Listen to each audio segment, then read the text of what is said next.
For most of my life, Libya was a word with bad associations. Libya meant Gaddafi. Libya meant terrorism. Pan Am Flight 103 went down in a blazing fireball. Libya meant a bad place where a comical, megalomaniacal dictator was the absolute power. Nobody in Libya, however, was laughing.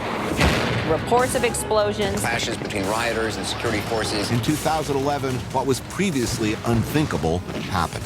The Libyan people rose up and fought for their freedom. Heavy battles raging around the Libyan capital. They fought like hell. The rebels are about to force Gaddafi's complete departure. And they recorded the whole thing on their cell phones. I took a walk through this beautiful world. Felt the cool rain on my shoulder. Found something good in this beautiful world.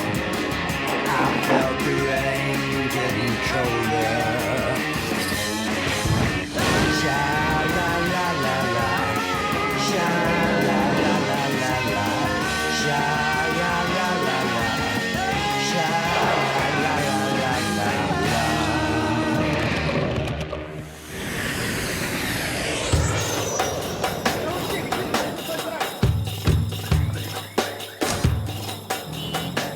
It's amazing arriving here after all you see on TV these days that Libya is in fact functioning at all. But it is. The fountains across from the Corniche are operating. Traffic works, kind of. At the Radisson, club sandwiches arrive on time in the lobby. The occasional flash of camo and a security scanner are really the only discordant notes. Todd, you don't want to take the video. Oh, they don't? Okay. Yeah, they don't. Inside the old part of the city, men slaughter a camel while a girl records it with her iPad. No? Let her help? Okay. You say no. Kids are setting off fireworks in the Medina. Incoming. Tomorrow is the Prophet Muhammad's birthday, and people who have not known freedom for nearly 50 years are ready to celebrate.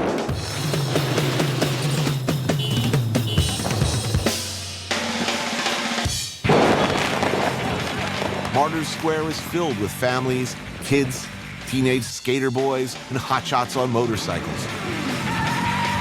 It's wild. And almost giddily happy.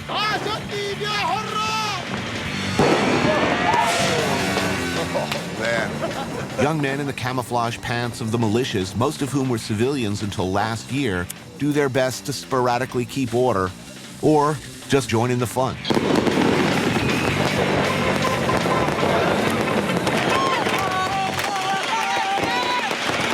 Every kid above the age of 5 seems to have been issued a lighter and a fistful of fireworks. Ambulances idle on the margins of the square to treat fireworks-related injuries, of which there will be many. That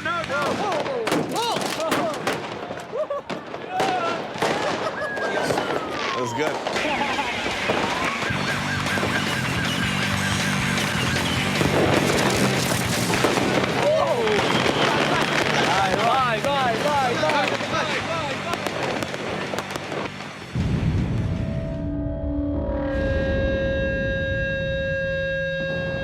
This is Tripoli, after 42 years of nightmare. How to build a whole society overnight and make it work in one of the most contentious and difficult areas of the world is what people are trying to figure out.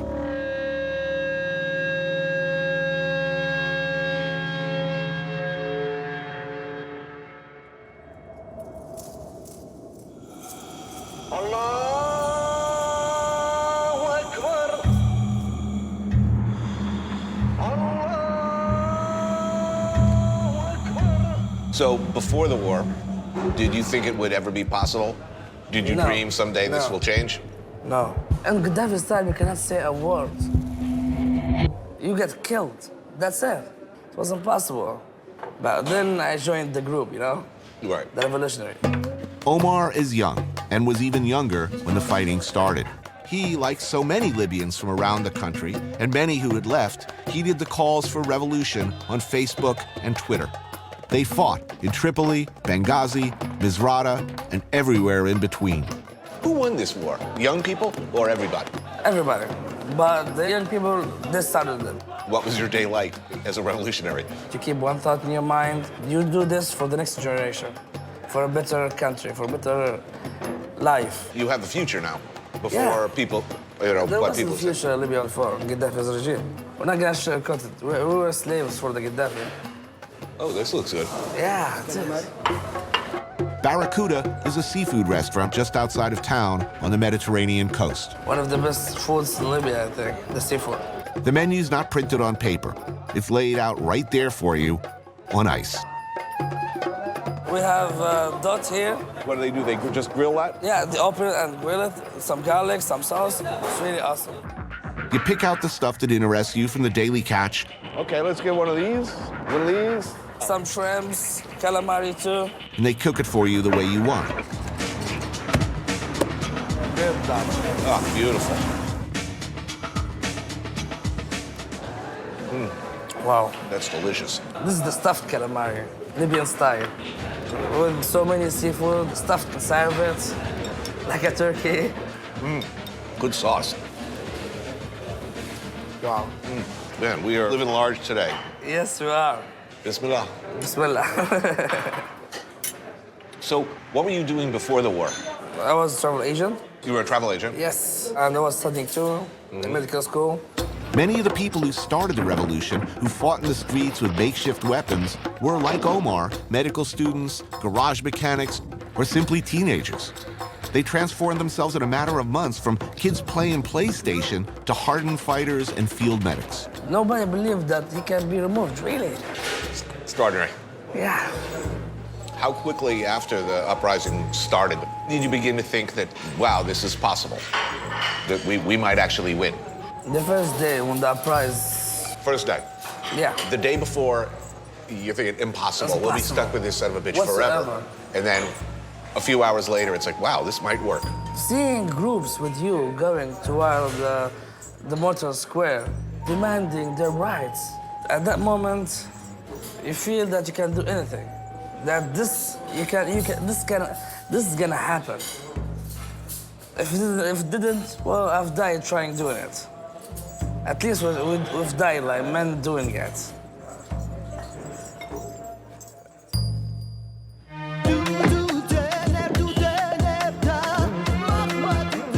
So much has changed around town. So much is changing. New music, graffiti, these things, they mean something.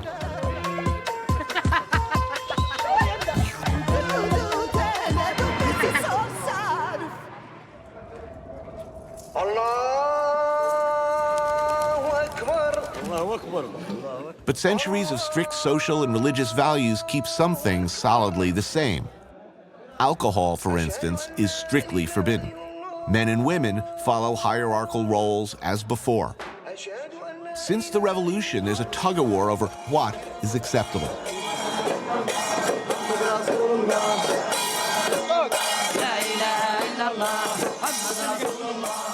Outside a mosque in the Medina, men fill the narrow street to celebrate Muhammad's birthday.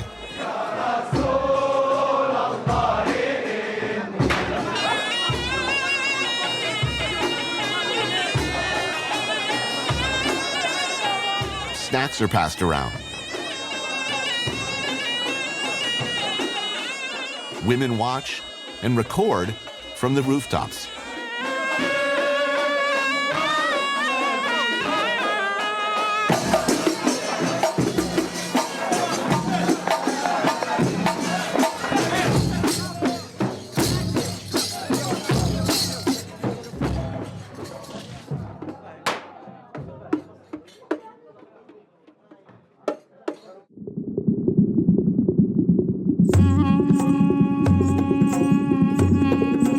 There aren't a lot of conflicts in the world where there's a clear bad guy.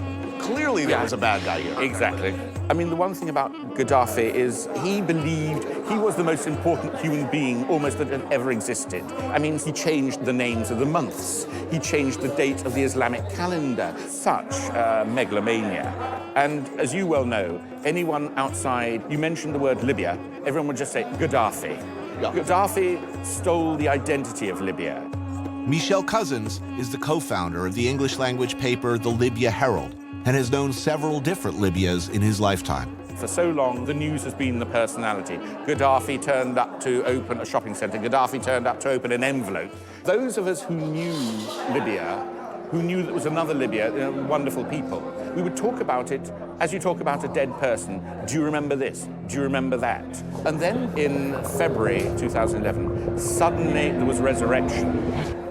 The dead came back to life. We meet at a Libyan coffee house, a traditional, male-only sort of a joint. Cafe culture is big here, a holdover from the days of Italian colonization, when Mussolini tried to rebuild Rome's long-lost empire. It's just been the most amazing experience, seeing the rebirth of a country, of a people. I mean, last night's fireworks. There was a general sense of exuberance, bordering on anarchy. I mean, I felt very happy there last night, if somewhat in peril. Yeah, well, it's Christmas. It's whatever, it's the 4th of July rolled into one. But also, there are people who are trying to stop it, sort of Puritans, extremists, we want to say militants.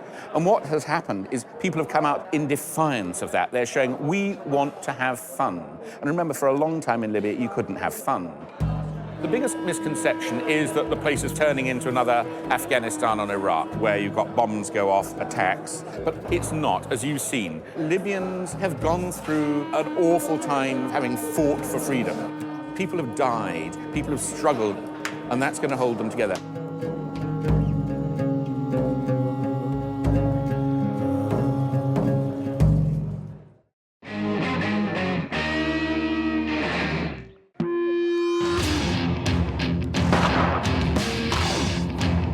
Kids are selling fireworks across on the Marcus Aurelius Arch.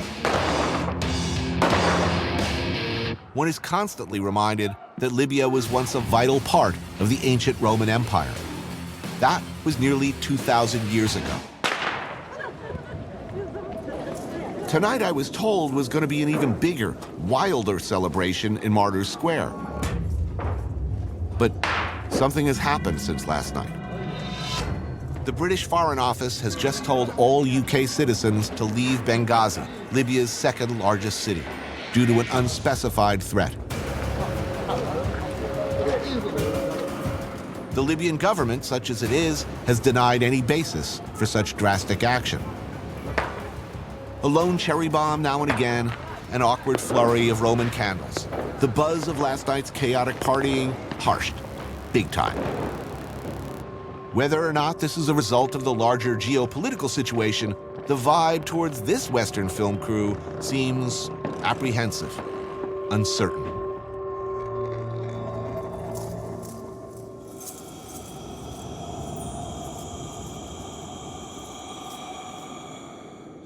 The following day feels better. Somewhat. Fresh produce is for sale on Tripoli streets. If you're a small restaurant or shopping for a big family, you bring cash, a wheelbarrow, and load up with what you need. But revolution has brought changed tastes. Libyans, especially young Libyans, hunger for more than just freedom.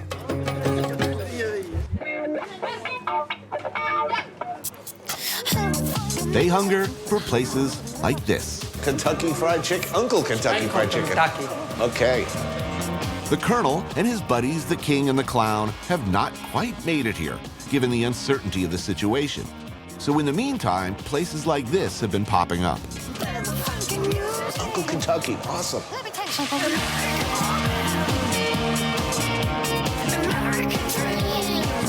Do you know where Kentucky is? The Kentucky is from USA. The part, yeah. Yeah. This place is new? Yeah, he's new. Before the Gaddafi, he don't... Impossible. Yeah. Now, it's normally. Oh, that's nice. How you found it? Spicy delicious. Bismillah. Bismillah. Johar, like many Libyans his age, fought to overthrow Gaddafi. He was there, gun in hand, when they stormed Gaddafi's palace compound. Happy? Excited? And It's they're a good day? fighting. Yeah. It's giving to me nice feeling. Nice feeling, the Gaddafi. He's killed my cousin. How you should be feeling?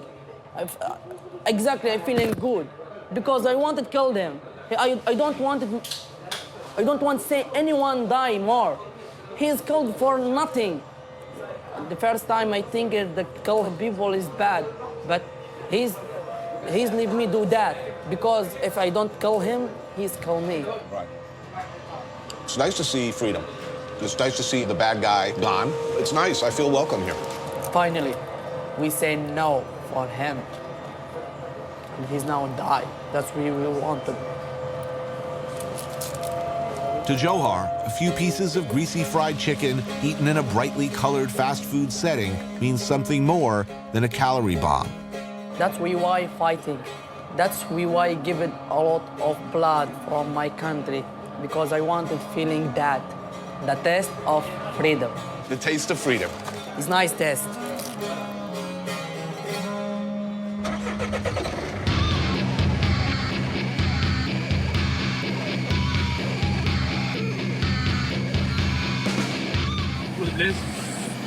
Good. Good food.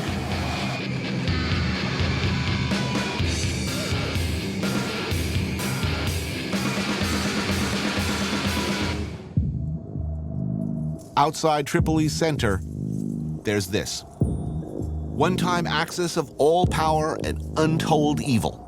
A huge complex of sinister offices, barracks, residences, on top of a rabbit warren of secret tunnels and underground facilities. The Bab al-Azizia, Gaddafi's enormous compound.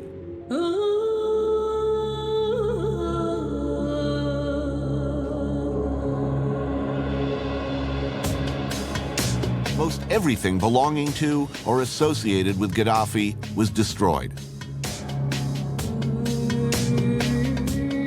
NATO continually bombed strategic locations within the compound, and on August 23, 2011, it fell to the rebels, Gaddafi and his family having fled.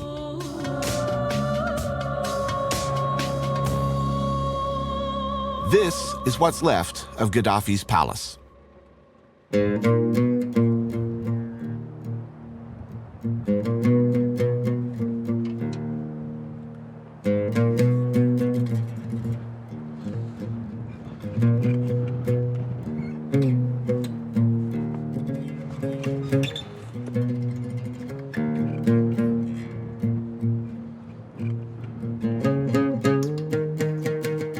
So when's the last time you were here?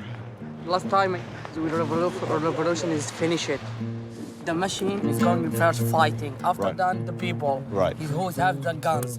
After that, coming a lot of people, normal people, listening about something expensive here, Right. like the salt and like the gold. And Pardon? stop now. What? They want us to stop filming right now. Okay. While talking, we didn't notice several pickup trucks of local militia had closed in on us. Stop. I've stopped. you stop. Just relax. What's happening? This is their turf or their area of operation or somehow under their control. Whatever the case, they're the group in charge today. An argument ensues between our guys and their guys, all of whom fought against the same forces on this ground a year ago. أنا ما خدتش سلاحك حتى أنا. I'm gonna ask you guys to step that side. You want to delete the tape, just leave. They said that you had to delete what you've got. Let's leave. Okay. Okay, let's go. Let's go. Hey, let's go.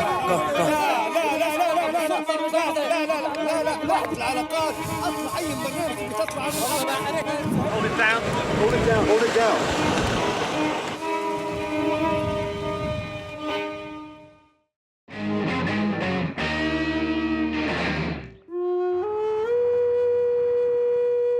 Libya is denying that there is an imminent threat to the safety of Westerners in Benghazi.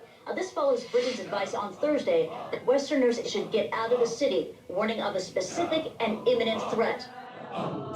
If you follow the news, you'll be reminded about how the lack of centralized power in the wake of the 2011 conflict has seen an increase in Islamic militancy in Libya. Westerners and Libyans are still very concerned with the fragile... What you see is not encouraging. Kidnappings in Algeria, unrest in Mali, terrorist cells to the south, deadly riots in Egypt, and of course, extremist attacks in Benghazi that killed the U.S. ambassador. All those things are very real concerns. But if you only look at what's on the news, you can miss maybe what's a bigger picture.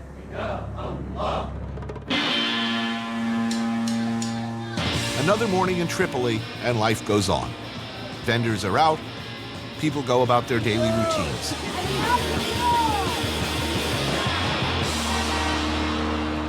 This is our traditional breakfast.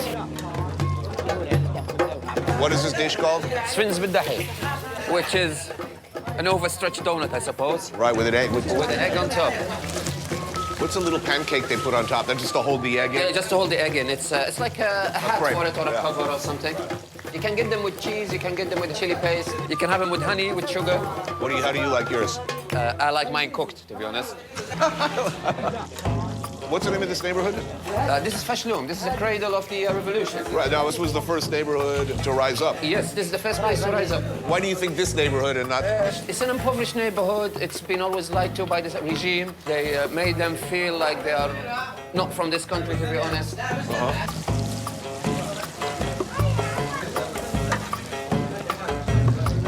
We start with Bismillah. Bismillah.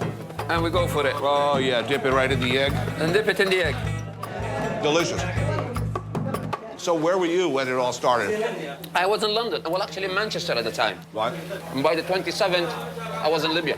We went out to see his house yesterday, the compound. Well, I was one of the guys who entered from the southern gates, not northern gates. Akram is in the security business, a thriving industry here, as you could probably imagine. A lot of things happen in a lot of different parts of the country, sort of simultaneously. Kind of amazing that all of these people came together very fast. How did it happen? Yeah. Easy. Twitter. Twitter. Yeah. It was really like that. Yes. We sent so much information to NATO via Twitter. We get a phone call from Tripoli or Benghazi or wherever. We get the coordinates via Google Earth. Right. We verify that there is a location there that needs to be hit. Send it to NATO at NATO, and then it's gone. Really? Yeah. How does that feel, knowing you can call in a Tomahawk missile over there? It's out of the movies. Did anyone think it was possible that in their lifetime they were going to see the end of this son of a bitch? Most people are telling me they never dreamed. I don't know if you can call them dreams, hopes, wishes. It was just something in the sky, something I look at every night. Right. But when I hit that point and got into Misrata and stood on Gaddafi's body, any dream will come true. What's the situation now? It's fluid. It can swing any direction. Well, look, what happened in Benghazi a few months ago, I mean, what does this mean to the country? I think there is a dark, mysterious hand who doesn't like this country to prosper. They see system and organization as a big enemy to them. These dark hands are slowly getting diminished. It's a matter of time before we can get rid of them. How hard do you think that's going to be? Not hard at all. We got rid of Gaddafi, nothing else is hard. I like your attitude. The fluid situation in Libya has been intensifying since our arrival, and we've had to change our behavior, constantly moving. Shouldn't I be wearing, one of those cool, journalist safari jackets at this point? So it seemed a good time, or maybe not, saddle up, to go to Misrata. Just watch this down at your feet there, Tony. Yeah. Okay, guys, we can go. Roger that. Since the revolution, Misrata's been the most secure city in Libya. But over the last 2 weeks, in a hail of bullets and hand-thrown grenade attacks, an imam, security forces, and a police officer have all been killed.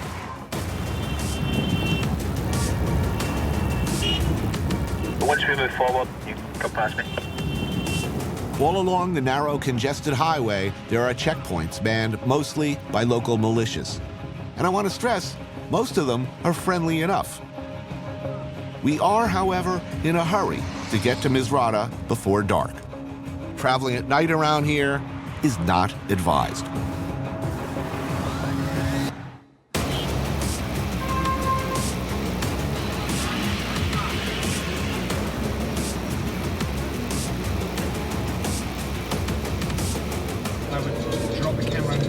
Yep. Stop the camera. Stop the camera. No. Pulling into town after dark, it doesn't feel like a happy place to be right now. Misrata was where some of the fiercest and most heroic struggles of the war occurred. Resistance was the most determined, and the response by the Gaddafi forces especially merciless. We've just learned that earlier in the day, a city councilman who was a hero of the revolution was assassinated, and it's not clear who's responsible. Misrata is on full lockdown. Another checkpoint. Looking around at the price this city paid for freedom, you can see why they don't want to lose what they fought so hard for.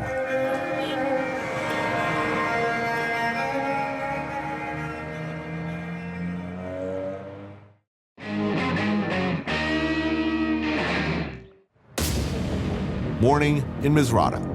How's the vibe? It's all quite quiet and cool at the moment. Daylight reveals the extent of the fighting that took place here not so long ago.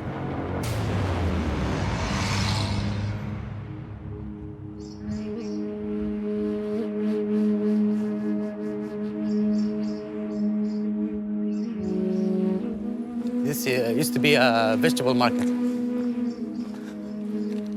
Clothes. One of Gaddafi's soldiers' clothes. He left him here and ran. Yeah, because that's what they did in Tripoli. Yeah. When we entered the city, they just moved their clothes and ran away in the streets, so nobody would know who are they. This is Hamid, one of the guys we called the Misrata Boys, basically militia members from the area who looked out for us here and in Tripoli when things started to get hinky in neighboring Algeria and in Benghazi. That is a seriously up tank. His job these days is hunting down former Gaddafi supporters. So the Gaddafi forces rolled in. They would use these tanks to fire on Around the city. Around. Yeah, it was full of tanks here. This was the operation room here.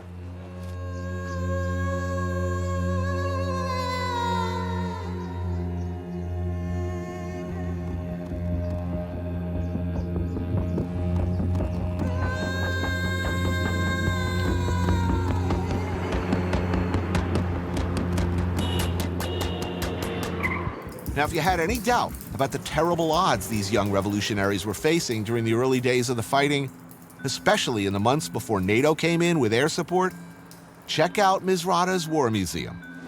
What did this fire? It's fire rocket, homemade, and there's a rocket here, we put it here, and fire with the battery. Yeah. You had to have some serious courage to ride around with this thing. Why? We trust our people. There's a lot of homemade things here. This is homemade too. It fires a big rocket. This is grad homemade, this one. This was from a helicopter. Yes. We got it and we got it in the cars.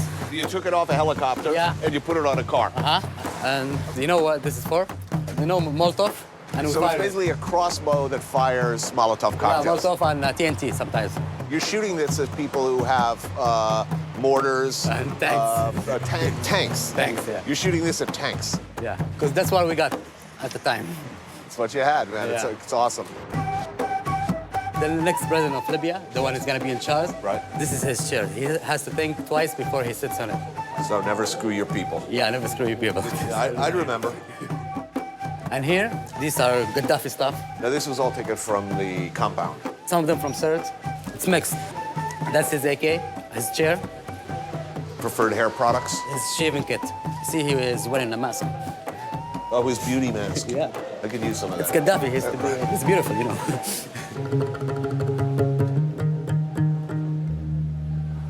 And this is the first martyr in Misrata. That's the first? Yeah, that's the first one. Who was he? He Not was a like soldier? a businessman. No, he's just a normal guy. They went out to protest the first rally, and somebody came in and shoot him. So the next day, the whole city came out. That's when everything started. These are photos of those killed during the uprising. Combatants and bystanders alike. Her name is Muna Jamal bin Nasser. She was 6 years when she died. Shelled in their homes, tortured to death in prisons, shot by snipers. Look at this kid. He died with the victory sign. They killed him like with a grenade.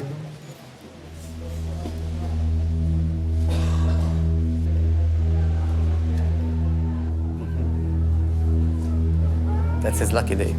Yeah. You know what he was saying? He was saying, what's going on, guys? Why my sons? Why are you doing that? He still have the T-shirt. Yeah. Yeah, with the blood in it.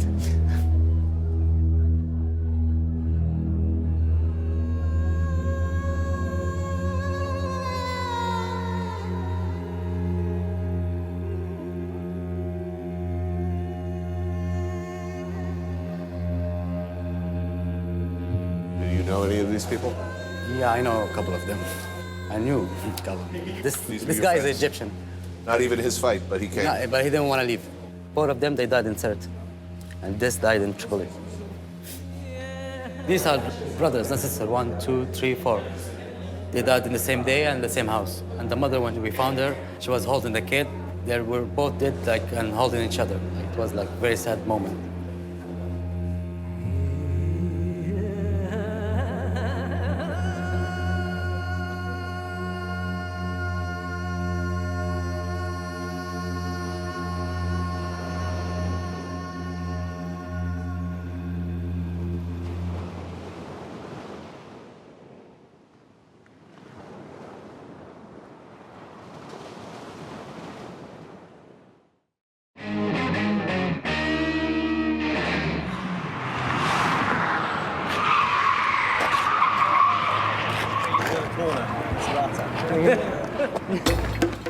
Well, you notice I'm going full blitzer on this shoot.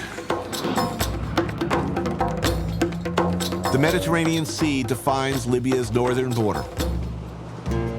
In shacks built along the coast, people get together on weekends to do what people do everywhere in the world in one form or another since the beginnings of society. Like barbecue? Who does not like barbecue? Here he is. They sure like them here. Chase down an animal? Kill it? Cycle of life. Cut it into pieces and throw it on a flame. So all these people are freedom fighters, ex-freedom fighters. Right. So just now chilling, having fun, making barbecue. To start, they grill the lamb in small pieces with a few veggies. Not a beer, but something like it. I've been about a week without alcohol of any kind. And I'm enjoying my new clean living lifestyle. Balls. Balls, yeah. Yeah, balls. That's hospitality. I've said it before, I'll say it again. Barbecue may not be the road to world peace, but it's a start. People in Misrata are good. Yeah. Relax. Yeah, laid back. In English, in American, laid back. Lay back. A stew made of kidneys, liver, and heart, served family style. Feel free to eat with hands. Right hand only, please. And a really traditional thing left over from the Italians. Basically, pasta with ragu. What's this dish called? Because when it's the sound, it means it's ready. Oh, yeah? Yeah. It's good. So the Italians left you one good thing. Yeah. A few nice buildings and pasta. And pasta, yeah.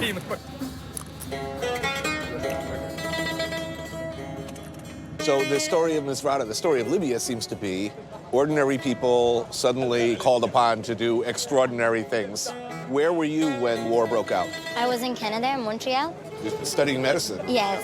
Dr. Jihan put her medical studies on hold to help tend all manner of horrible war injuries. What kind of procedures were you doing on a regular basis? Everything. Without prior practice and knowledge, so you just like kind of in the situation, trying to pick up things. How many patients did you treat a day? 60, 70. 60, it's like 70. a lot. Like the whole hospital was full. When you heard he'd been killed, what did you feel? Relief? I felt relieved. I was like realizing that, okay, it's over, and trying to heal my own wounds, because in the middle of it, you just go, and you never realize how much injuries and trauma you got inside yourself. Because before, you never think of like, we're gonna survive and we're gonna have a free Libya or anything. It's just like going with the state of mind that I'm gonna do my best, and I'm ready in peace with myself if I die. And then you find yourself here. Now it's like, now it's the gray area.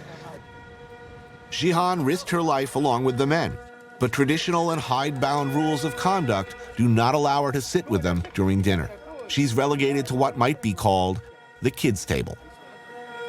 What can one say, we who like to think of ourselves as more enlightened in this area? I don't know. Rightly or wrongly, I said nothing. What does freedom mean? I don't know that either, I guess. For sure, it does mean the freedom to enjoy an afternoon no one thought possible only a little while ago. The freedom, at least, to joke, to laugh, to be for a while relatively carefree. Misrata, Libya. Goodbye.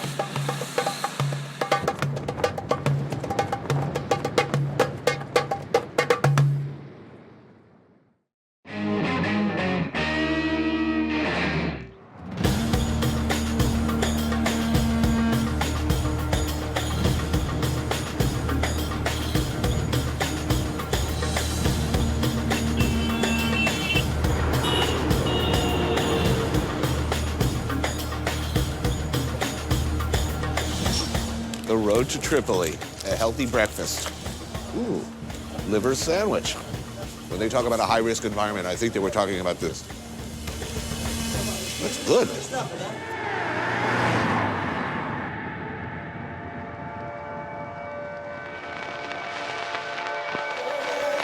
Halfway back to Tripoli, the magnificent ruins of Leptis Magna.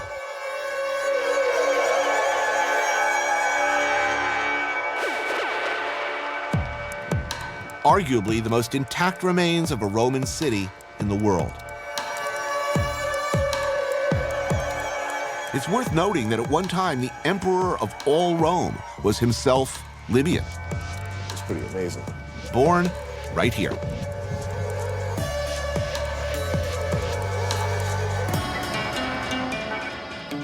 Someone chipped off all the dicks. Not that I was looking.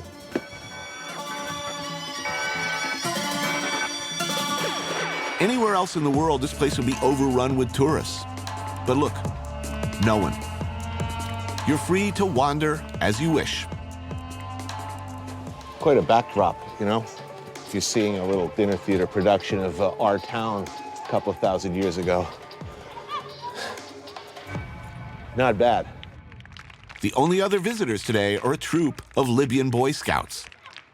Bizarrely enough, Gaddafi himself was once a scout, and this was one of the only organizations allowed to remain independent of the government.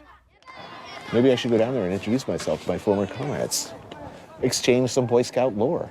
Yes, yes, I was once a Boy Scout too. Salam alaikum, hello. Drilled into their heads is something that was long ago drilled into mine. I promise to be trustworthy, loyal, helpful, friendly, courteous, kind, obedient, cheerful, thrifty, brave, clean, and reverent.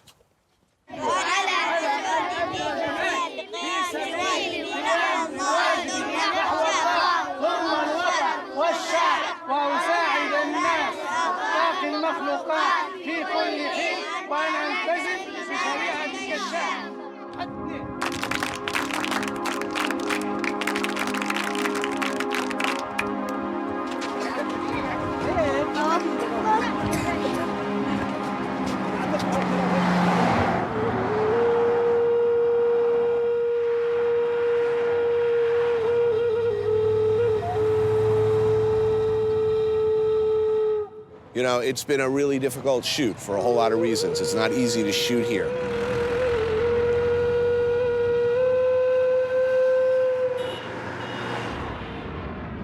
But in spite of all that, for me, this was a happy show.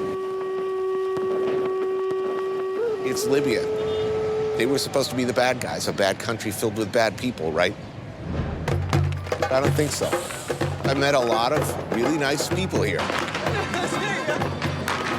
Nobody's saying we're going to be perfect tomorrow. Everybody seems to be saying, you know, look at us in 5 years. So I think it's a pretty reasonable attitude. How are you? Love you, Libya. This is a place that's filled with a lot of extraordinary people who've done an extraordinary thing on very short notice, under very difficult circumstances, and at a very difficult time, who are continuing to do the best they can. And I wish them well.